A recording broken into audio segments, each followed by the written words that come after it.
Hi everyone, this is Dr. Oliver here. This is a recorded lecture on geriatric wellness. As always, if you have any questions as you are listening to this lecture, please write them down and you can feel free to either email me or message me via the Canvas Messenger. Enjoy! So what is the normal aging process? Recent literature varies in definition of what healthy aging looks like.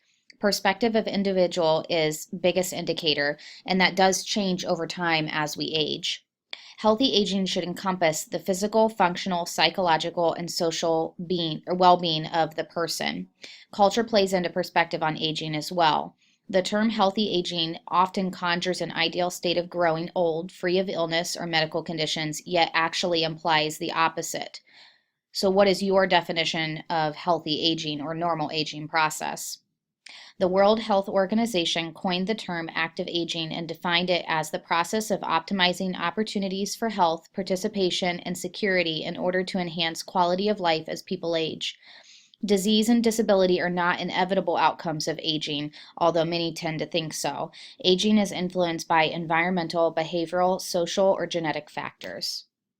If you look on the PowerPoint slide, these are some of the systems, some of the things that people think of when they think of aging. So the first one we'll look at is vision.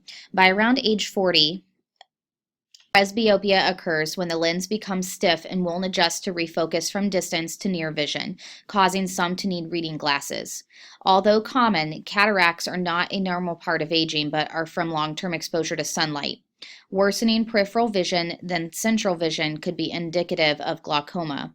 If experiencing blurred vision or vision loss, they should be instructed to go see an optometrist, ophthalmologist. Hearing. A third of people who are 60 or older have some amount of hearing loss. This condition, known as presbycusis, may be due to the loss of sensory receptors in the inner ear. Sounds may seem muffled and high-pitched voices are harder to hear. Men typically have greater loss than women. Pain, drainage from the ear, or rapid loss could indicate a pathological issue and should be addressed appropriately. Cardiac. As we age, organs lose their extra reserve and muscle tone is lost. The walls of the heart become thicker, the arteries are stiffer, and the heart rate slows. Maintaining moderate aerobic exercise is encouraged. Any dizziness, nausea, shortness of breath, or fainting are abnormal and should be addressed appropriately. Fat distribution. In the aging population, they have a tendency to lose some muscle mass and strength. They end up adding to the percentage of body fat. This is partly due to the natural decline in activity. Pulmonary. Your lungs mature by the time you are about 20 to 25 years old. After about age 35, it is normal for lung function to gradually decline as you age.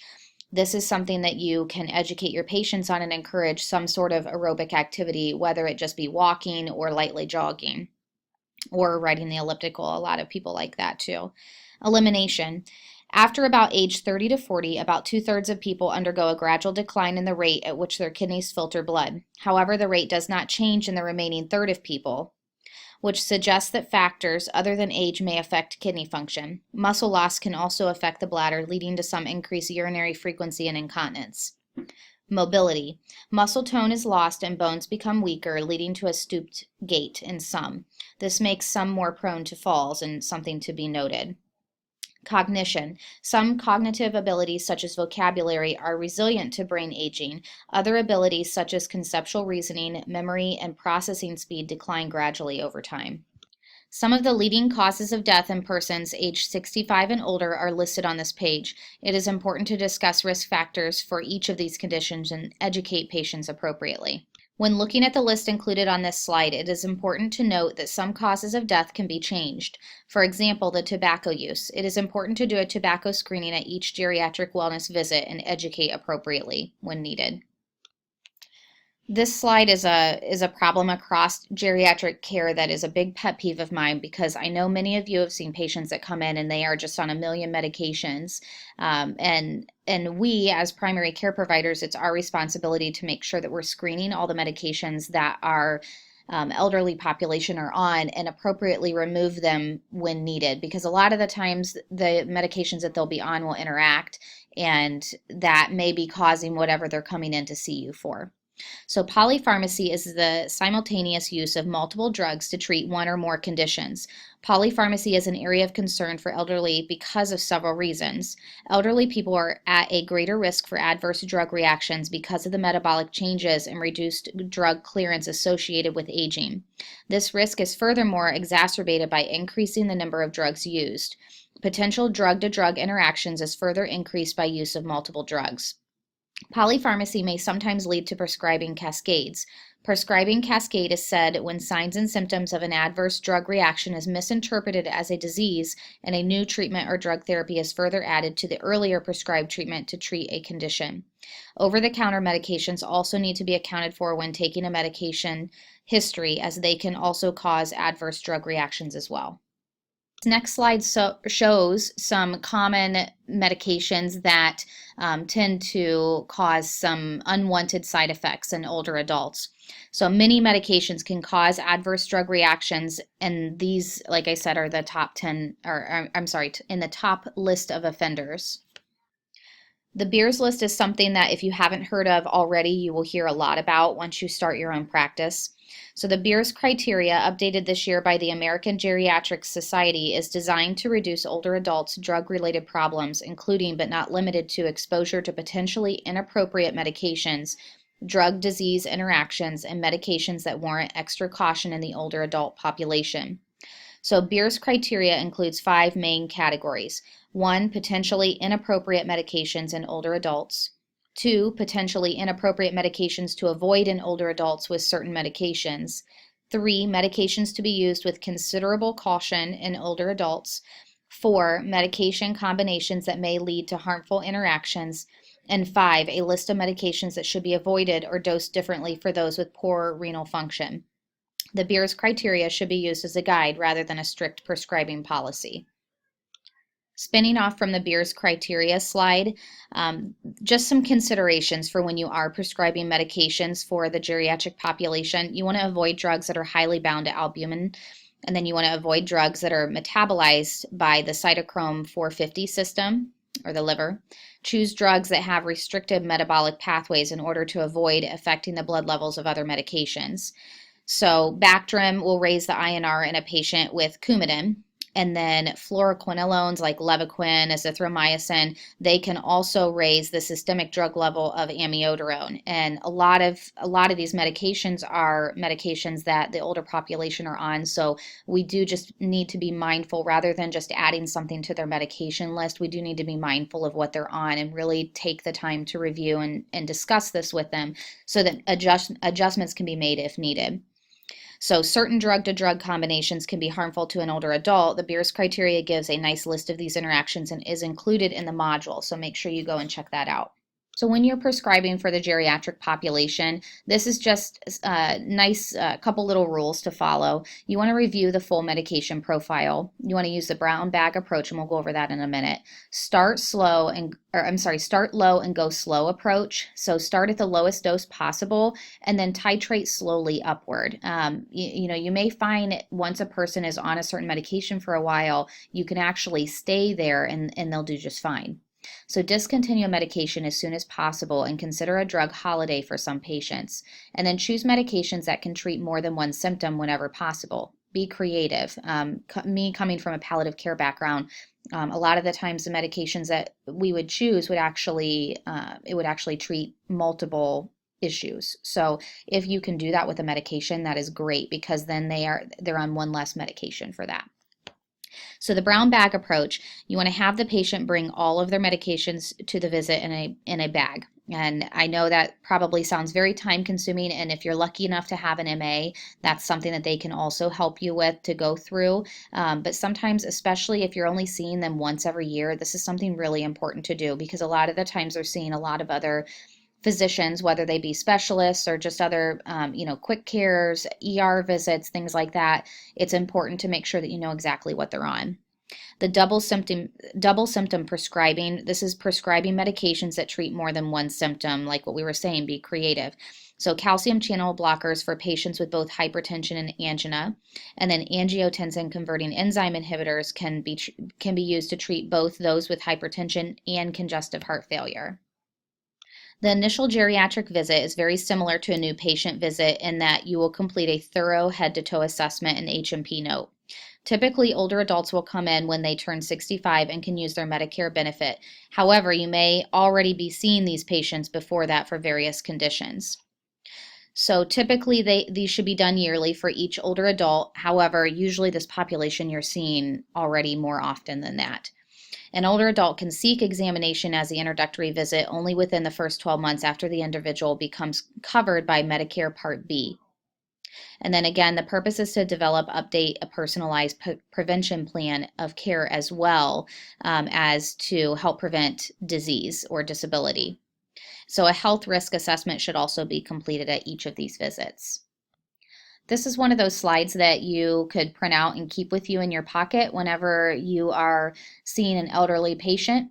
It just kind of goes over what should be included in the initial visit and with the examination. So, again, going back to that complete H&P. So you're going to have a full subjective, objective section or sections. So you want to make sure that you get as much information as possible. Depending on how old the person is and what their mental health is, hopefully maybe they'll have some family there so that you can also get more information that way. But definitely review this slide and make sure that when you're going through and talking with these patients that you're completing each of these tasks. Any subsequent annual visit will include a review of the medical and family history. You can develop or update a list of current providers, diagnoses, and medications. Again, you can update their height, their weight, their blood pressure, and other routine measurements. And then again, you want to go through a list of risk factors and treatment options identified through the screening. Definitely the second time that you see someone, it'll be much easier because you'll have their information already in the chart, but those things can change. So it's important to I know you probably, some providers, they are on a time crunch, but it is really important to go through these things and make sure that things have not changed. It's also important to assess an elder's functional ability at each visit and to screen for a fall risk and any subtle decline. Again, the physical examination will include a full head to toe. With the geriatric population, you want to also add in a cognitive assessment. You want to assess the cognition based on direct observation with consideration of information from the family and the caregivers as well. Counseling or patient education is a big component for this age group. The goal is to establish a written plan for screening, such as suggested screening over the next 5 years. You want to make sure that this is age appropriate. And then you want to make sure that it follows current evidence-based guidelines. So once a full subjective and objective history is taken, a wellness plan needs to be created with adequate patient education. This should be a written plan with instructions on screenings and immunizations for the next 5 years. For health risk screening, some of the following are helpful to use. And they include the geriatric sensitive preoperative cardiac risk index, the subjective global assessment, the frailty risk index, the CATS ADL assessment, the fall risk assessment scale for the elderly, and the geriatric depression scale. These are just some scales that you can look up. It depends on where you're going to be working at as well. Every place may have something that they like to use that's standardized. However, these are well-known evidence-based risk assessments that you can use in the geriatric population. This next slide includes some immunizations that really need to be discussed with your geriatric population. Really, we should be encouraging them to get their influenza vaccine annually. The pneumonia vaccine should be given after age 65. We should discuss the shingles vaccine with them, and they need to have that once in a lifetime. And then the tetanus, that's another thing that would be very important for them, and they really should have that every 10 years. So just some things to look up. I did include the CDC's current recommendations for the geriatric population within the module, so please take a moment and look at that. Again, patient education is a very important component when you're having this interaction with your geriatric patient. So community-based lifestyle interventions and or resources can include telling them about the Medicare benefit with the YMCA. I don't know if many of you know, but the YMCA actually through Medicare will offer a free membership. So they can go there and they can just develop a community group with some of the other older adults in their community, and they have resources to go and be healthy without having to worry about the cost associated with it. Fall prevention education can include removing rugs, increasing lighting, and dangling their legs before rising. Nutritional education can include giving them resources on proper amounts of nutrients to be eating. Referral to the nutritionist may also be helpful for some. Educating on physical activity is also important. Encouraging low impact aerobic workouts like walking 4 to 5 times per week would be very good for them to do if they are able. Tobacco cessation education is the same as we discussed in your adult wellness module. Elder adults should be educated on the risks and be encouraged to quit when possible. Education on weight loss should focus on weight being at a proper BMI. However, I will tell you, you want to make sure that you discuss this tactfully, especially with the women that you're seeing, because even older adults sometimes are sensitive about their weights. So just make sure that you say this in a very loving manner, but also allowing them to understand why it is of concern if their BMI is higher than where it should be. If you haven't heard of the TUG test, it's actually a very easy test to do with your geriatric patients. So the TUG test is a great way to assess your patient's risk for falls. If a patient has a positive TUG test, it will be important to educate them on fall prevention methods. It may also be appropriate for a referral to physical therapy and or occupational therapy if needed.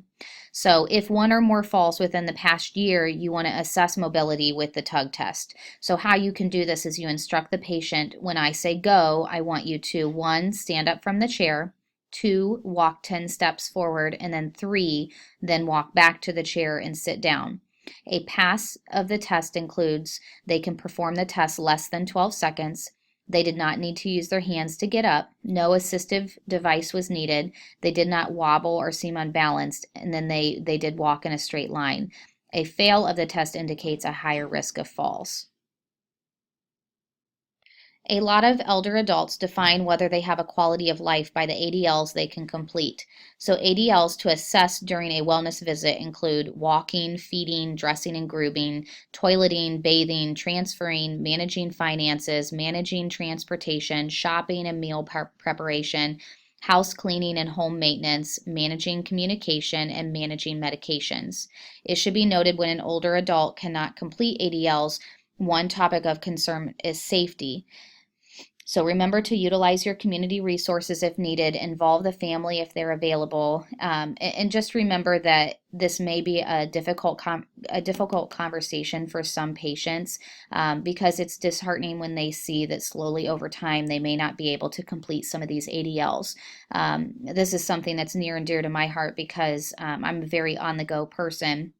So me not being able to do any of these activities would be very depressing for me. So just keep that in mind, and possibly even look over this list and see how would you feel if you weren't able to walk anymore, or if you couldn't manage your own finances, or if you couldn't communicate properly to other people. Really start to reflect on how you would feel if that is what was happening to you. And that'll allow you to take better care of your patients, and they'll appreciate that you are taking the time to talk with them about this, and you are taking the time to actually empathize with them. It is important to establish risk factors at each visit. Some diseases to screen for are listed on this slide. So for osteoporosis, some of the risk factors are females greater than 50, a family history, females that are petite and thin-framed, history of broken bones, Caucasian and Asians are more prone to developing this, certain medications such as steroids, certain conditions such as rheumatoid arthritis, and then tobacco and alcohol use.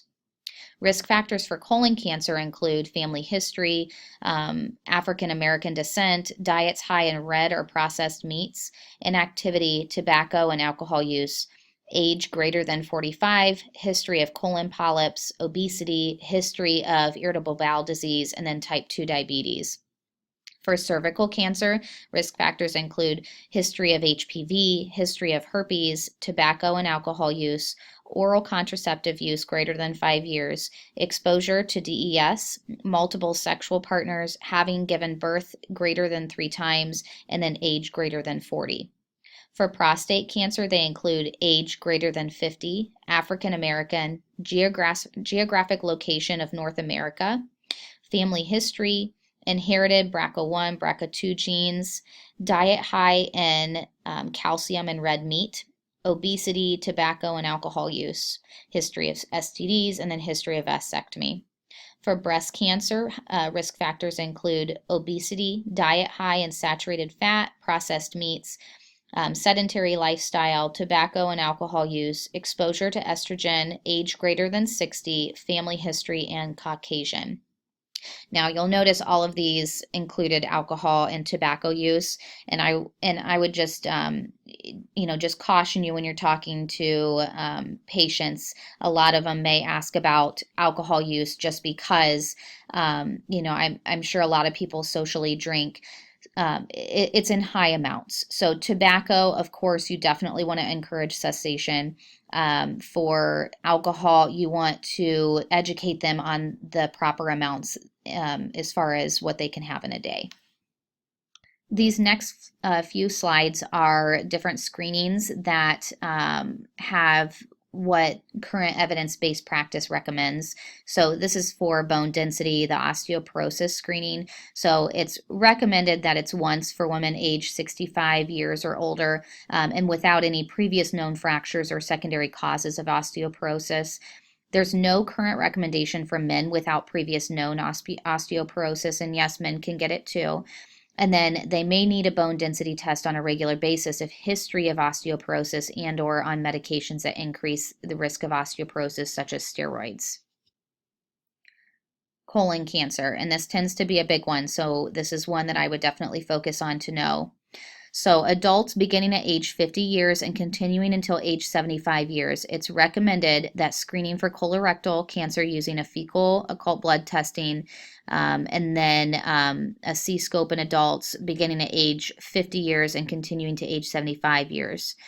And then the risk and benefits of these may vary, so that's something that it's important to talk to your patients about. And some of them will, some of them may flat out tell you no. I've had patients that have said that to me. They say that they've lived a good life and just, would rather not know, and that's fine. So it's something that you have to educate them on, and then you want to make an individual plan for each patient. So adults age 75 to 85, no routine screening for colorectal cancer, and then there may be considerations that support colorectal cancer screening in an individual patient. It just depends on that person. And then adults older than 85, it's recommended against screening. Cervical cancer. So women older than 65 years of age who have had adequate prior screening, no screening for cervical cancer in women older than age 65. And then women who have had a hysterectomy, no screening for cervical cancer. Prostate cancer. Now, I put in guidelines from the American Cancer Society and then the USPSTF. So they recommend against the PSA screening for prostate cancer, whereas the American Cancer Society guidelines recommend a yearly screening. And then men who want to be screened should be tested with the PSA blood test, and then they should also have a digital rectal exam. This may vary depending on where you practice. I know where I practice in Marion, I would say it's probably about 50-50. Some physicians, they still will do a PSA, and then others just feel that there's not enough evidence-based practice for it, or I'm sorry, evidence-based research for it. If using the PSA, then this is how you would evaluate it. This is a slide that you can print out and keep with you if you'd like. This is the standard evidence-based research for what they have on current PSA levels. Breast cancer screening. This is another important one because we're tending to see more of this in our population. So women aged 50 to 74, biannual screening, mammography, there we go, if I can say that. And then women aged 75 years of age, there's insufficient data currently. And then women with dense breasts, current evidence again is insufficient to assess. So you have to go off of the individual patient. And then women greater than 55, this is the American Cancer Society, a mammogram every other year, or the patient can choose yearly depending on what they decide. And then screening should continue as long as a woman is in good health and is expected to live 10 or more years. And this is just because if we would catch something and if they're healthy, they more than likely would be a candidate for treatment. Moving on to cognitive screening. The cognitive screen is used to detect any slow change in mentation, and this is important for the geriatric population. So there's a couple tests that you can do. There's a 3-item recall test, and this is where you instruct a patient to remember 3 items, and then later in the exam, you have the patient repeat those 3 items. Typically, it's 3 words that are 2 syllables, so you could say McDonald, baseball, football. And then later, maybe 15, 20 minutes into the exam or at the end of the exam, you would have them recall that. Then there's also the clock drawing test. I tend to like this one a little bit better. So you have a patient draw a clock with a specific time. So you say, show me what 3:10 p.m. would look like. So a normal score is a 4 to 5. So 1 point for the clock circle, so they're able to draw the circle. 1 point for all the numbers in the correct order.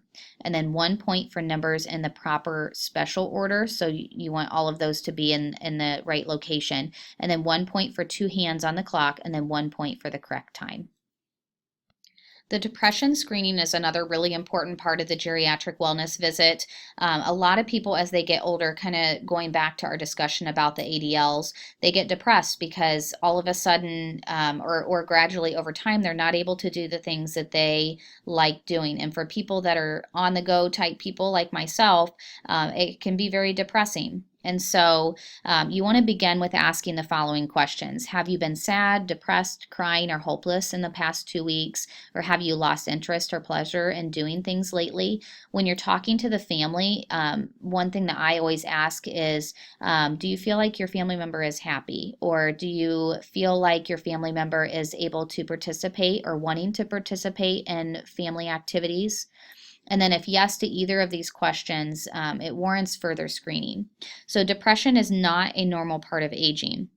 According to the CDC, more than 2 million of the 34 million Americans aged 65 and older suffer from some form of depression. Individuals aged 65 and older account for 20% of all suicide deaths. Risk factors for depression in older adults include family history, personal history, stress, comorbidities, and chronic illness, male and Caucasian males specifically, poor sleep pattern, which is, let's be honest, pretty much all of our geriatric patients, and then patients that are lonely or isolated. One thing to consider is, this is the age group where they start losing family members and start losing friends, and so it's very common for this age group to feel lonely or feel like they have no one, especially when you have someone that just maybe lost their best friend recently, or a spouse, or some people that even just maybe lost a child. It's important to make note of these things and really just to take the time and show them that you care and that you are willing to be a listener to them if they need to talk about things. And then also understanding when is it appropriate to refer out if you think someone needs to go through some counseling, or if you think they're suicidal. That's also something to make sure that you are paying very close attention to and documenting, and then also referring appropriately. Cardiovascular screening. Some important lab work that you want to make sure that's done is the lipid panel. I think most physicians that I work with tend to do this every year.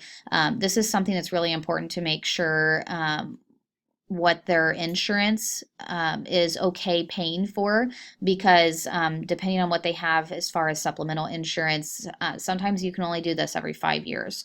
But ideally, we would like it to be done every year because it can change. And then in this lipid panel, what you're going to see is the total serum cholesterol, the HDL levels, the LDL levels, the triglycerides. Those are all things that you're going to look at. And then some other common yearly blood work for cardiac health includes the CRP, the homocysteine. Those are some other things that you can include depending on the patient's needs. Diabetes screening should also be done annually. If they're pre-diabetic, you can also test them twice a year. This screening includes a fasting glucose, a hemoglobin A1C. Some risk factors just to know about for diabetes include obesity, age 45 or older, family history, African American descent, current history of hypertension, low level of HDL and or high levels of triglycerides, history of gestational diabetes in the past, history of cardiovascular disease, and then history of polycystic ovarian. We've talked about this a little bit already, but it also is important to screen for tobacco, alcohol, and street drug use. And yes, the older population, you'd be surprised, but some of them will be using different street drugs. I would say the most common one that I see is marijuana, and it's because a lot of this population does have chronic disease, and they're just really trying to find a way to get relief. So, it's important because being on, if they're taking marijuana and then taking other medications, we need to make sure that it's not putting them at a safety risk. So these are things that should be done at every visit, just to make sure that you are completely up to date and you can educate them appropriately. Advanced directives. We will get into advanced directives more in the palliative section in 571. However, it is important to understand that this is an important piece of the geriatric wellness exam. As future primary care providers, it is important that you discuss this with your patients and help them formulate goals of care. Some things to talk about is, do they have a living will?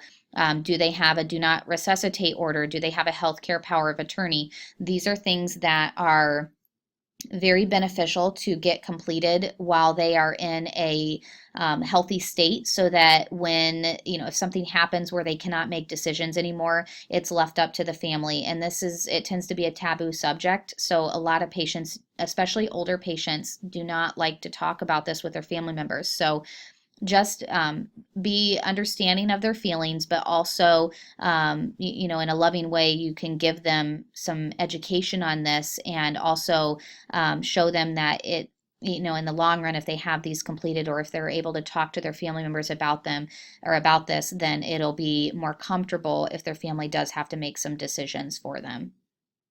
Depending on what patient you are talking to, this can be a sensitive topic. Speaking of obesity, this topic of obesity should be discussed in a caring manner rather than a judgmental one.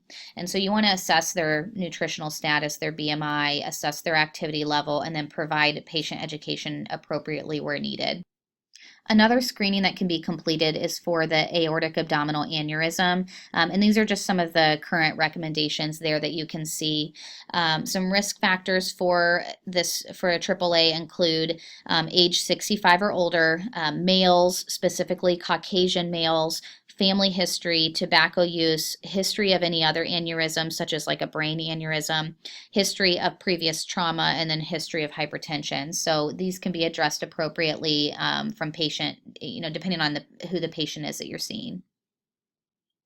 Some other miscellaneous screenings include hepatitis B, yearly for high-risk individuals, or hepatitis C, HIV, STDs, and then some other common yearly blood work includes a yearly CBC, a CMP, a TSH, and then a vitamin D. And these are just some things that can go case by case, but those are some other things that some primary care physicians will do. And that is the end of our geriatric wellness lecture. Again, if you have any questions, write them down, shoot me an email or a Canvas message, and I will get back with you within 24 hours. Hope you enjoyed. Thanks, guys.